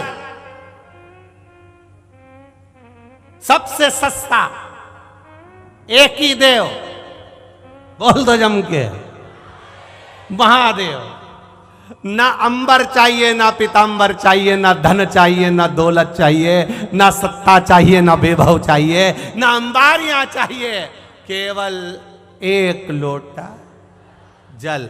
और तुम्हारे पास में बेलपत्री नहीं है तो शंकर जी की कथा कहती है, उन्हीं की उठा के धो के उन्हीं को चढ़ा दो। उनको बुरा नहीं लगता, बड़े खुश होते हैं। अब तुमने जो शिव जी को चढ़ाया, शिव जी की बेलपत्र उठाकर शिव जी को चढ़ाया, शंकर खुश हो गए। अब ये काम तुम किसी वीआईपी के घर पे जाना, प्रैक्टिकल करो, किसी वीआईपी के घर पर जाना और उसके सोफे पर बैठना और विचार करना, मैं तो कुछ लेकर आई नहीं, कुछ मत, उन्हीं के घर का कोई सामान उठा लेना,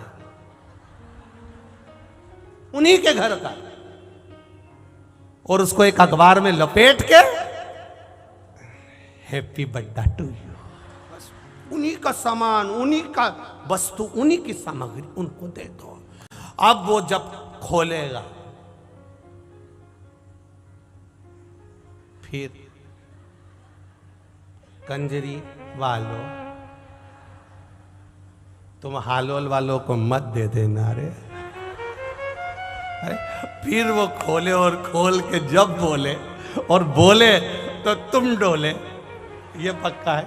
अब वो बोले, अब विचार करो, मेरा देवादिदेव महादेव कितना सरल है, मेरा देवादिदेव महादेव कितना सस्ता, कितना सरल, उसी की बेलपत्र उठाकर उसको चढ़ा रहे हो। और शिव महापुराण की कथा कहती है, अगर बेलपत्र नहीं है, स्कंद पुराण कर रही है, नर्मदा पुराण कर रही है, लिंग पुराण कर रही है, अगर बेलपत्र नहीं है, उसकी उठा के धो के उसी को चढ़ा दो। तो क्या होता है? शिव महापुराण की कथा कहती है, हजारों तीर्थों का फल एक साथ प्राप्त हो जाता है। इतना फल है बेलपत्र को उठाकर दे देने पर, चढ़ाने पर। अब विचार करिए, दूसरे का सामान उठाकर दूसरे को दे दोगे तो फिर क्या स्थिति होगी? वो चिल्लाएगा, लड़ेगा, झगड़ेगा और गालियां देगा, अपशब्द कहेगा, ताने देगा, आड़ा टेढ़ा बोलेगा, बोलते जाएगा, बोलते जाएगा।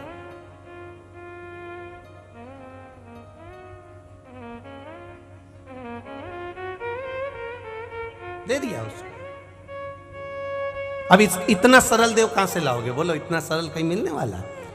और उसने कह दिया, अगर पानी भी नहीं है, बेलपत्र भी नहीं है, तो एक काम करो, बस मेरे पास में आके 3 बार ताली बजा दो।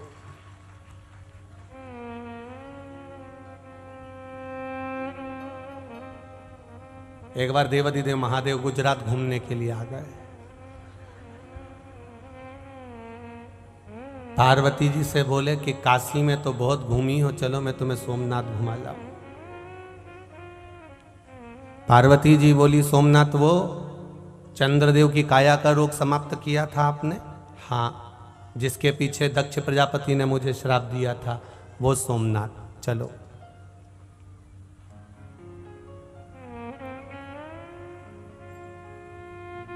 नवरात्रि का समय था, माता होन खूब सारा गरबा रम रही थी। अब गरबा रमते रमते लोग, वो तुमने देखा होगा, पहले ये डंडा वंडा से नहीं रमते थे, पहले तो आज से रमते थे, अब वो पार्वती जी इतनी खुश हो गई। माता पार्वती जी ने कहा, देखा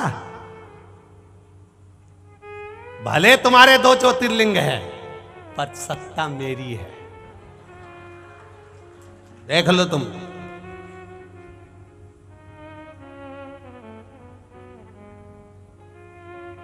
देख लो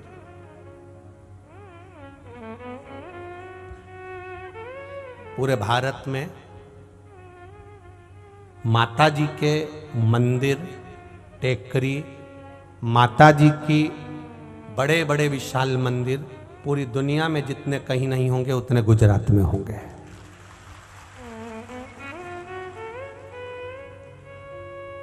आई मेरी माँ, गरबा चल रहा, रम रहा, सब देख रही मेरी माँ। और भोलेनाथ जी से बोली, देख लिया कितनी सत्ता है अपनी, देखो आप कितनी सत्ता मेरी, कितना वैभव मेरा, कितना आनंद।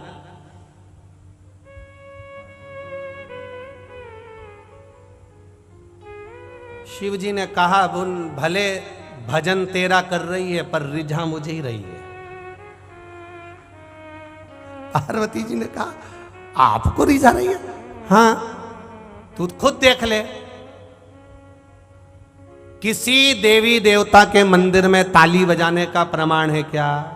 निकालो जरा, शास्त्र निकालो, किसी पुराण में लिखा। विष्णु पुराण में ये लिख दिया कि भगवान विष्णु के मंदिर में जाना और जाकर 3 बार ताली बजाना, इंद्र के मंदिर में जाना 3 बार ताली बजाना, देवी के मंदिर में जाना 3 बार ताली बजाना, गणेश जी के मंदिर में जाना 3 बार ताली बजाना, या किसी देवी देवता के मंदिर में जाके ताली बजाने का प्रमाण हो तो बता दो, है कहीं? पर स्कंद पुराण और शिव पुराण, लिंग पुराण और नर्मदा पुराण कह रही है, यहां तक ब्रह्मवेत्ता पुराण भी कह रही है कि ताली बजाने का प्रमाण केवल देवाधिदेव महादेव के चरणारविंद में ही है, वहां बजाई जाती है, शिव के पास में। तो भगवान देवाधिदेव महादेव ने कहा, भले ये भजन तेरा गा रही हो, नाच रही हो, पर ये तुझे कम रिझा रही है, मुझे ज्यादा रिझा रही। जब इधर ताली बजाती है फिर उधर बजाती है, ये यही कहती है, मेरा महादेव, मेरा। पार्वती जी बोली, अब मेरे से बात मत करना, मैं चली काशी। पहुंच गई काशी।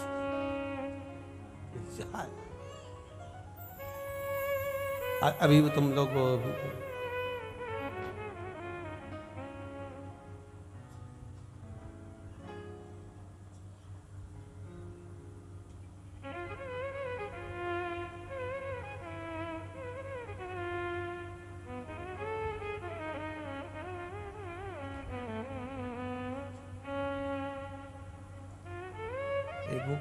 कहते हैं, वो सम्मुख में आ जाता है, उसका भाव शुद्ध होना चाहिए, केवल भाव।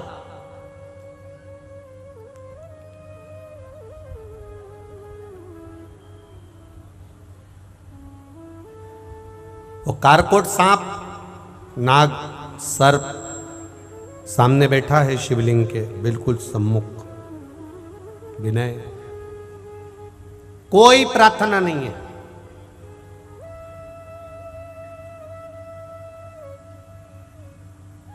आपको मंत्र नहीं आता, विद्या नहीं आती, साधना नहीं आती, तप नहीं आता, आप बहुत घंटों तक बैठकर भगवान का भजन नहीं कर सकते, आप घंटों तक बैठकर भगवत कीर्तन नहीं कर सकते, आप घंटों तक बैठकर भगवत नाम का जाप नहीं कर सकते। शिव महापुराण की कथा कहती है, 1 लोटा जल चढ़ाने में घंटों नहीं लगते, केवल 1 क्षण लगता है, और उसमें पूरी साधना, उसमें पूरा आपका तप, बल, भजन सब आ जाए।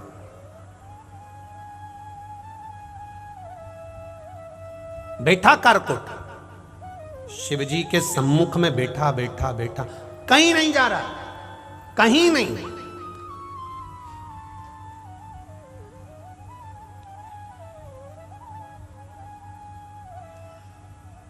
ये उसी में का हाल है जैसे एक बार पार्वती मैया को भगवान शंकर ने काली कह दिया था, हंसी में, एक प्रेम की भाषा में।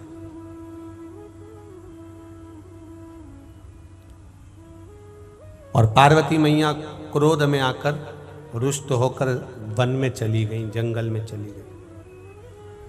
अब देखना जरा, केवल बैठे रहने का फल देखिएगा, केवल बैठे रहने का।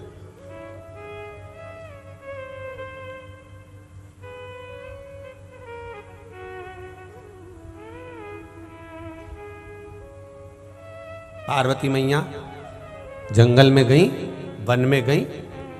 जो माता पार्वती जी जंगल में जा रही हैं, वन में जा रही हैं, पार्वती मैया वन में प्रवेश कर रही हैं। जो जा रही हैं, देखा पार्वती जी को एक सिंह ने देखा, एक शेर ने देखा, और सोचा आज तो मनुष्य का मांस खाने को मुझे मिलेगा। पार्वती मैया धीरे धीरे धीरे धीरे धीरे चलते चलते शेर उनके पीछे मौका की तलाश। पार्वती मैया एक शिखर पर चढ़ गई, एक टेकरी पर, एक पर्वत पर चढ़कर बैठ गई।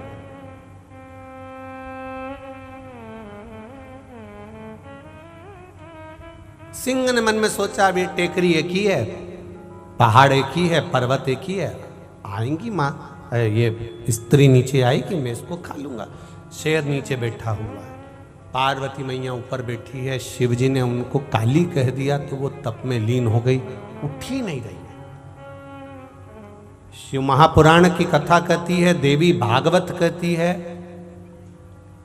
कई वर्ष तक माता पार्वती तप में लीन हो गई। शेर पार्वती जी को, उस स्त्री को खाने के लिए, उस नारी को खाने के लिए नीचे बैठा रहा, बैठा रहा, बैठा रहा और इंतजार करता रहा, ये नीचे उतरेगी मैं इसको खाऊंगा, ये नीचे उतरेगी मैं इसको खाऊंगा। वर्षों निकल गए, वर्षों शेर बैठा रहा। पार्वती मैया ऊपर से नीचे आई, शेर को माता पार्वती जी ने देखा और माता पार्वती जी ने कहा, जितना समय मैंने तप करा उतना समय तूने तप करा। मैंने शिवजी को पाने के लिए तप करा, तूने मुझे खाने के लिए तप करा। ले मेरा शरीर मैं तुझे देती हूं, खा ले।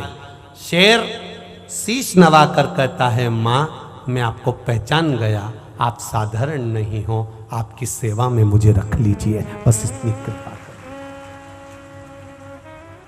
और माता पार्वती जी उस शेर को अपनी सवारी बना लेती हैं, अपने साथ रख लेती हैं।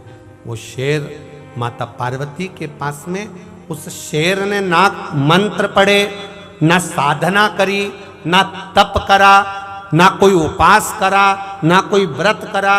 बस वो शेर एक काम करा कि वो टेकरी पर माता के सम्मुख में बैठा रहा, इंतजार करता रहा, आएगी नीचे खाऊंगा, आएगी नीचे खाऊंगा। अगर मैं पानी पीने चले गया, ये चली गई तो मैं किसको खाऊंगा? मैं कहीं चला गया शिकार करने तो मैं किसको खाऊंगा? इंतजार करता रहा,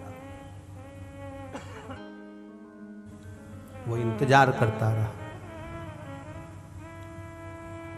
केवल बैठा है, केवल बैठा। कई लोग कहते हैं गुरुजी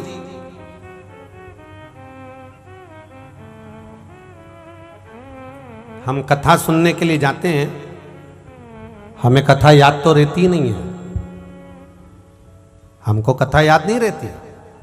आप में भी ऐसे कई लोग होंगे जिनको कथा याद नहीं रहती होगी।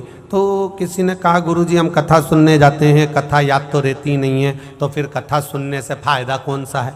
जब याद ही नहीं रहे तो फायदा कौन सा है? हमने उसको एक बात कही, एक बात बता कि तुम कह रहे हो कि हम कथा सुनने जाते हैं और कथा याद नहीं रहती। हमारा एक निवेदन है, 2 महीने पहले 5 तारीख को तुमने क्या खाया था, तुमको याद है क्या? अरे बोलो तो रे कंजरी वालो, चलो तुम्हें याद नहीं होता, हालोल वालो तुम बोलो रे। 2 महीने पहले 5 तारीख को तुमने क्या खाया तुम्हें याद नहीं है, पर 2 महीने पहले 5 तारीख को तुमने जो खाया था तुम्हारे शरीर में वो गया, रक्त बना, शरीर में गया रक्त बना। रक्त बनने के बाद वो तुम्हारे शरीर में आज तक दौड़ रहा है, वो रक्त जो तुम्हारे शरीर में 2 बूंद 4 बूंद 5 तारीख को जो तुमने खाया था, भले याद ना हो, पर शरीर में रक्त बनकर वो तुम्हारे शरीर में आज तक दौड़ रहा है। उसी तरह शिव पुराण तुम्हें याद रहे ना रहे, मरते दम तक वो तुम्हारे जीवन में दौड़ती रहती है, मरते दम तक।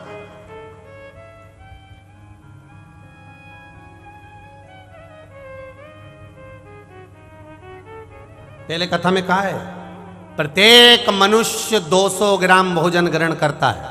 कितने ग्राम? 200 ग्राम भोजन करता है। 200 ग्राम भोजन का 20 बूंद खून बनता है। कितना? ओनली 20 बूंद, केवल 20 बूंद खून बना। बाकी का जो भोजन करा था वो मल में निकल गया, गंदगी में निकल गया। केवल 20 बूंद खून बना। 20 बूंद खून का 1 बूंद बल बनता है। शरीर में ताकत 20 बूंद खून में से 1 बूंद खून की ताकत इस शरीर को मिलती।